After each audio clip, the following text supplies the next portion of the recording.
dia, hoje é 30 de junho, eu sou Ana Carolina Zitlag e esse é o Ouvindo um Podcast da Bloomberg Linha. Aqui eu te conto as principais notícias de negócios e de economia do Brasil e do mundo.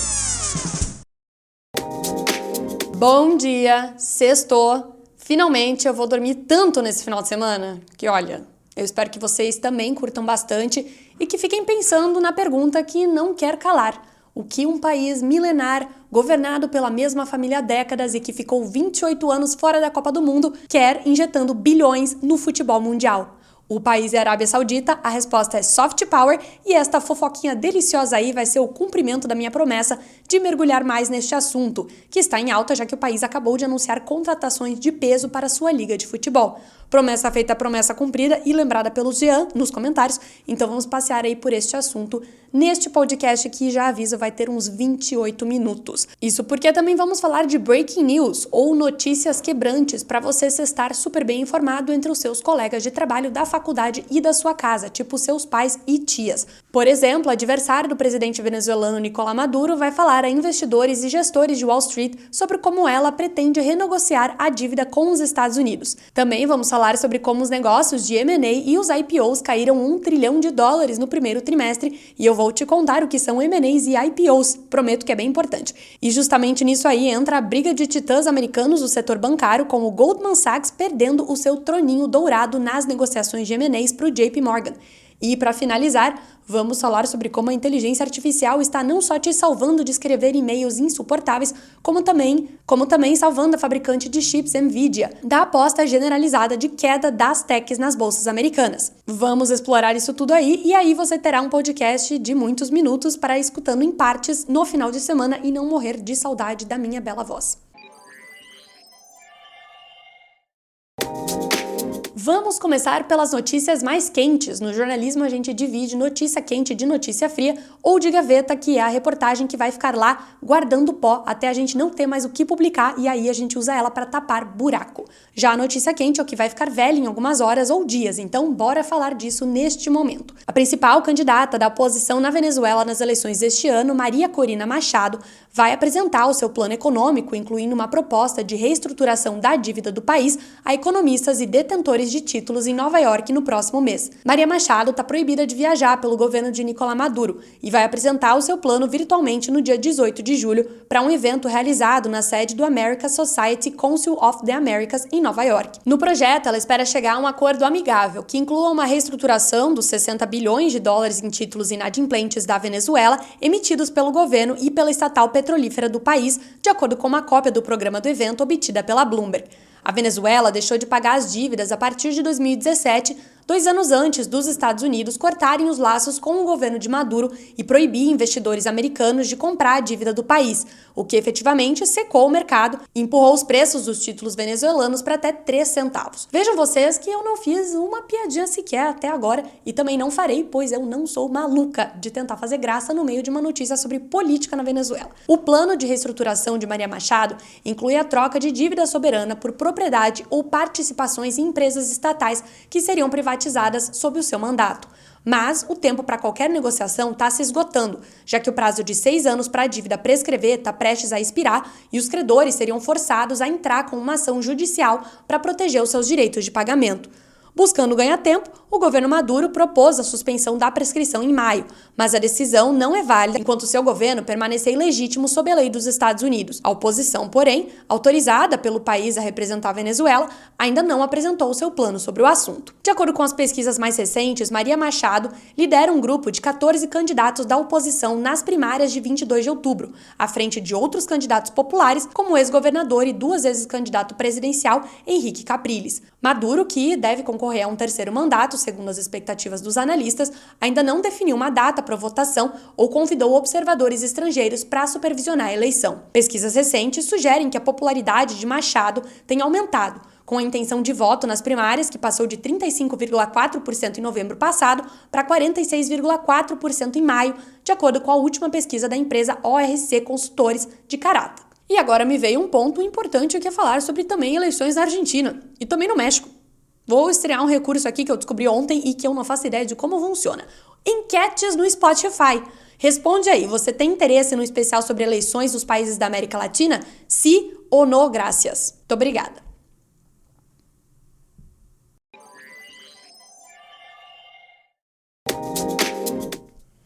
Vocês lembram que em alguns episódios a gente falou sobre o que é short seller? Se respondeu que não, porque é o que eu geralmente respondo para podcast quando alguém me pergunta se eu lembro de alguma coisa, não se preocupe, vamos relembrar. Short selling é um tipo de estratégia que pode ser usada por investidores para apostar contra uma ação. Vamos supor que uma ação é um apartamento e você é dono de um apartamento que era da sua avó. Você é apegado a ele e não tem muito interesse em vender nos próximos 10 anos. Aí eu vou lá e alugo seu apartamento e vendo ele pro Zezinho por R$30. Neste mundo aqui, eu posso fazer isso, eu posso vender uma coisa que eu aluguei. Só que aí eu tô sabendo de uma coisa que o Zezinho não sabe. Vão começar a construir 3 prédios ali em volta e o esgoto vai começar a feder na rua.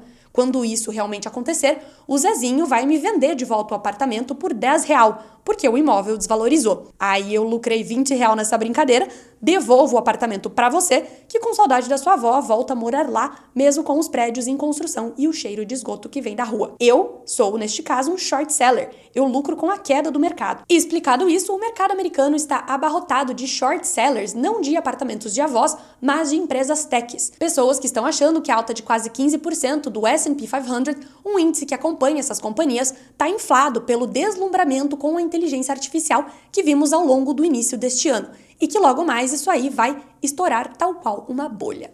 E aí, quando começar geral a vender as suas ações e se ferrar com a queda dos preços, os que estão com short sellings aí, ou vendas a descoberto engatilhadas, vão se dar bem. As posições assim contra a Microsoft, a Tesla e a Amazon estão próximas das máximas de 12 meses em relação ao total de ações em circulação, segundo dados compilados pela S3 Partners. Já as posições vendidas na Apple subiram cerca de $1 bilhão nos últimos 30 dias. Um bando de gente apostando que as ações das techs vão começar a cair. Mas há uma exceção.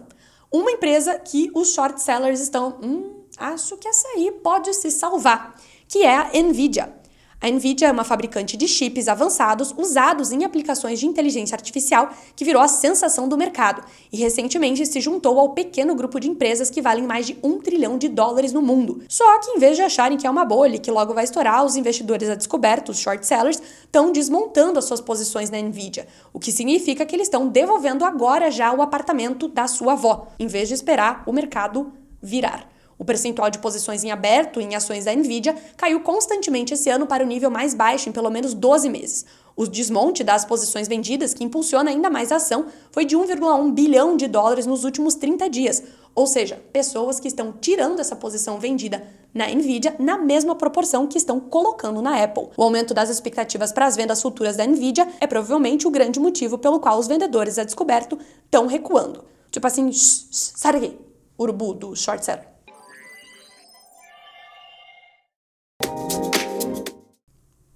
Eu mudei totalmente a ordem aí do episódio que eu tinha prometido na introdução, mas tudo bem. O que importa é a gente completar as notícias prometidas. Então vamos agora finalmente falar sobre o grande advento do futebol. Pode entrar a Arábia Saudita e também Jorge Jesus, prestes a ser anunciado como novo comandante do time da Arábia Saudita. O português Jorge Jesus vai se transformar no treinador de seleções mais bem pago do mundo. O ex-técnico do Flamengo, que eu tenho uma breve lembrança se é ou muito amado ou muito odiado pela torcida do Flamengo. Eu acho que era muito amado. O Jorge Jesus deve assinar nos próximos dias um contrato que vai até a Copa do Mundo de 2026, pelo qual receberá 10 milhões de euros ou 52,9 milhões de reais anuais, um valor recorde para o mercado dos times nacionais e muito mais do que os estagiários de Wall Street ganham. Você gostaria de ser o Jorge Jesus ou um estagiário de Wall Street? Me diga. No decorrer dessa notícia, eu falarei vários outros nomes, assim como o de Jorge Jesus, que eu estou me dando a liberdade criativa de errar a pronúncia. O Cristiano Ronaldo, eu sei falar, inclusive vou falar aí em português de Portugal. Cristiano Ronaldo. O Cristiano Ronaldo puxou a fila da Liga de Futebol da Arábia Saudita, que promete ter vários nomes de peso a partir da próxima temporada. Benzema, Kanté e o goleiro Mendy são alguns dos jogadores anunciados até agora, aparentemente pessoas aí importantes do mundo do futebol. E isso tudo nessa onda aqui, porque sobre isso aqui eu sei falar. Sobre futebol, daí eu não sei falar mesmo. A Arábia Saudita anunciou no início de junho, por meio do seu Ministério dos Esportes, a aquisição de 4 dos 5 maiores campeões nacionais de futebol profissional do país. Simplesmente os caras estatizaram o futebol de lá com o projeto de investimento e privatização de clubes esportivos. Al Hilal e Al Nasser, clubes da capital Riad, e o Al Ittihad e o Al Ahly, da cidade portuária de Jeddah, na costa do Mar Vermelho, somam 39 títulos nas 48 edições do campeonato saudita, que hoje é chamado de Saudi Pro League. Em cada um desses casos, o projeto prevê que as associações originais vão ser convertidas em fundações e que os seus ativos vão ser transferidos para uma nova empresa. O Public Investment Fund, o Fundo Soberano Saudita, vai ser dono de 75% do capital dessas 4 novas empresas e vai assumir o controle e passar a maior parte da diretoria. E aí eu vou voltar à minha perguntita lá do início do podcast. O que um país milenar governado pela mesma família há décadas e que ficou 28 anos fora da Copa do Mundo quer injetando bilhões no campeonato europeu de futebol? A Arábia Saudita vem ampliando rapidamente o seu papel no mundo dos esportes, colocando muito dinheiro não só no futebol, mas em outros esportes como golfe, boxe, Fórmula 1 e até nos esportes. A principal arma dessa estratégia é esse fundo aí de investimento público, que usa os recursos vindos do petróleo para bancar a ambição do príncipe Mohammed bin Salman de colocar a marca saudita em diferentes partes do mundo esportivo. E para quê?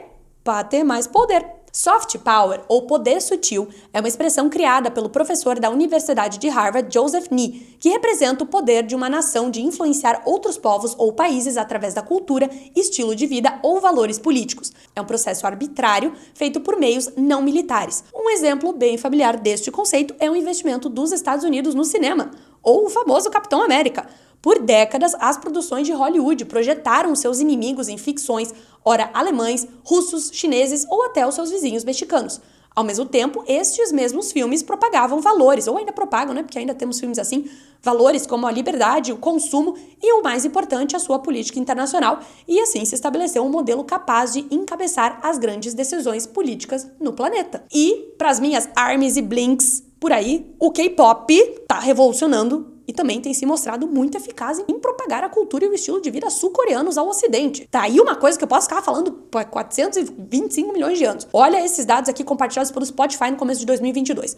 Nos 184 mercados da plataforma, os top 10 países que mais descobriram novos artistas de K-pop foram nesta ordem: Estados Unidos, Índia, Brasil, Indonésia, México, Alemanha, Reino Unido, Filipinas, Japão e França. Ou seja, a maior parte dos países que mais consomem este gênero já está localizada no ocidente, incluindo eu mesma, K-popper. E esta mesma tática que motiva não somente a Arábia Saudita, mas também o Catar, que realizou simplesmente o maior investimento da história da Copa do Mundo para montar a competição do ano passado. A Arábia Saudita conduz a sua política externa de acordo com um programa estratégico conhecido como Saudi Vision 2030, que é literalmente o mesmo nome de um programa muito similar do Catar. O objetivo de ambos os países é reduzir a dependência da exportação de petróleo e de gás natural líquido, respectivamente, e mudar o foco para outros locais, ampliando assim também o seu poder político no mundo. Afinal de contas, quem é que vai ficar contra o país que emprega o Cristiano Ronaldo? Os programas dos dois riquíssimos países é colocá-los como centros políticos e financeiros do planeta. Inclusive, para você que chegou recentemente aí no podcast, vou falar que estou empolgadíssima contando aqui esta notícia, não somente porque sou uma K-popper, porque gosto de falar sobre cultura pop no geral, mas também porque eu fui para a Copa do Mundo do Catar no ano passado. Eu fiz vários episódios aqui falando sobre como o país está tentando se colocar aí globalmente como um patrono dos esportes, igualzinho aos sauditas. Tem até uma treta envolvendo ambos os países, já que o Catar ficou ricaço do nada no início do século XXI com a exploração de jazidas de gás do país. A economia do país era literalmente baseada na extração de pérolas por pescadores até os anos 90. E aí, bum! Muito rico. E aí que começou o seu crescente aumento da importância política, leia-se econômica na região, o que não agradou a Arábia Saudita. Tipo quando aquele primo pobretão enriquece do nada e aí o primo que sempre foi rico fica irritado. Eu poderia falar desse assunto para todo sempre, mas eu vou literalmente parar por aqui, porque agora eu entendo o que acontece lá com o xadrez verbal. Se você não conhece, é um podcast muito legal que às vezes tem 5 horas. E eu super entendo neste momento por que o xadrez verbal às vezes tem 5 horas. Uma notícia rápida antes de terminar, porque eu não paro. A Universidade de São Paulo ficou em 85º lugar no ranking global da edição mais recente do QS World University Rankings 2024. É a primeira vez que uma instituição brasileira é classificada entre as 100 melhores do mundo neste levantamento. Parabéns pra USP. E agora sim acabamos com as notícias, bora colocar os pés pra cima, pra bater papo, só não faça esse movimento se você estiver no transporte público, no Uber ou no trabalho, porque vai ser esquisito e eu não quero ser responsabilizada por isto. Essa semana foi que foi, tomara que semana que vem eu esteja uma pessoa um pouco mais saudável, pra passar aí um exemplo pra todo mundo, dormir mais cedo, ter uma rotina normal, que não seja 9h40 eu ainda estou no escritório. Ai, o que eu tô fazendo na minha vida? Jesus amado. Semana que vem vai ser diferente. Semana que vem, super saudável. Acabou aí pra vocês. O podcast vai ter 5 minutos. Não, mentira, vou parar de fazer as outras coisas, né, porque eu gosto de fazer o podcast. Mas, respondendo aí a minha xará Ana, que perguntou se pelo menos eu ganhei a partida de vôlei que ferrou com o meu pulso. Não, querida Ana, não só eu e minha dupla não ganhamos, como a gente tomou um pau desgraçado. O esporte, às vezes, ele machuca em vários lugares, inclusive no coração. Outras coisas, a Lara Cristina perguntou como é que curte o episódio. Primeiro que eu adorei o seu nome, Lara Cristina. Parabéns pra quem escolheu. Se algum dia eu tiver uma filha, ele genuinamente entrou na fila dos nomes legais.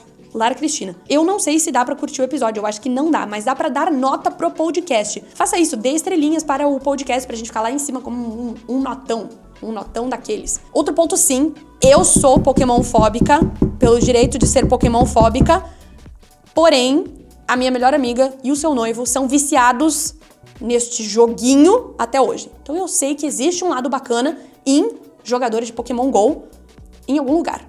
Eu vou então fingir que eu não li estes trocentos comentários de todos vocês aí que ainda jogam Pokémon GO.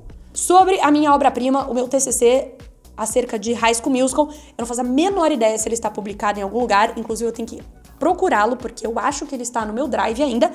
Eu vou terminar, então, de destruir a minha reputação entre os meus colegas jornalistas e vou lá postar no Twitter. O Tipsy, ele ganhou o prêmio de melhor comentário já feito em tudo que eu já fiz na minha vida. Que ele escreveu, episódio ótimo, ouço todo dia enquanto escaneio folha no trabalho. Eu tive um ataque de riso lendo esse seu comentário. Tive que fechar a câmera, porque eu estava no meio de uma reunião. E agradeço muito por ele, continue desse jeito. Bruna diz que sim, Sharpay foi a maior injustiçada de High School Musical, ela passou a vida inteira ensaiando e se dedicando pro teatro, aí chegou a Gabriela do nada e roubou o papel dela, disse tudo. Mulher, a Roberta achou, ó, quinta-feira, 7 da manhã, estou lendo a tela Disney. Meu Deus, Roberta, eu nem lembrava disso, isso foi um artigo escrito para um congresso de comunicação, que foi muito legal também, é super legal falar sobre isso. Inclusive, meu TCC fala de rebeldes também. O Joe, você me lembrou uma coisa. Você falou, né, que eu passei pano aí pros auditores, que ele conhece umas 3 pessoas dessas big auditorias que são babacas. Vou falar aí pra você, Joe, que eu também conheço pessoas que não são legais, que trabalham em auditorias, mas eu também conheço pessoas muito legais que trabalham em auditorias. Então, praticando aqui minha profissão de jornalista, de ficar na média e escutar todos os lados, é isso que estamos fazendo neste podcast. A gente escuta todos os lados. Inclusive, vamos escutar aqui a resposta da PwC, que foi trocada, jogada de escanteio pelo Americanas. Cadê? A resposta está aqui. Porque eu perguntei se eles iriam comentar essa troca aí da Americanas, que trocou eles pela BDO. E a PwC diz o seguinte, abre aspas, a decisão da Americanas em substituir a PwC Auditores Independentes ocorre na sequência de comunicações enviadas pela PwC AI a Americanas, em que deixamos claros que, para a conclusão dos trabalhos de auditoria sobre as demonstrações financeiras do exercício findo em 31 de dezembro de 2022, seria necessário termos acesso apropriado às descobertas da investigação sobre a fraude perpetrada pela gestão ocorrida na companhia. Caso tivéssemos recebido as informações requeridas, estaríamos prontos e preparados para continuar os trabalhos de auditoria como auditores independentes do ano corrente e anos anteriores. No fato relevante publicado, a Americanas deixa claro que a sua decisão de substituir a PwC como auditor independente não está fazendo nenhum julgamento sobre a qualidade dos trabalhos da PwC, fecha aspas. E é isso aí. É isso aí. Temos a resposta da PwC e temos também o final desse podcast. Até mais. Tchau!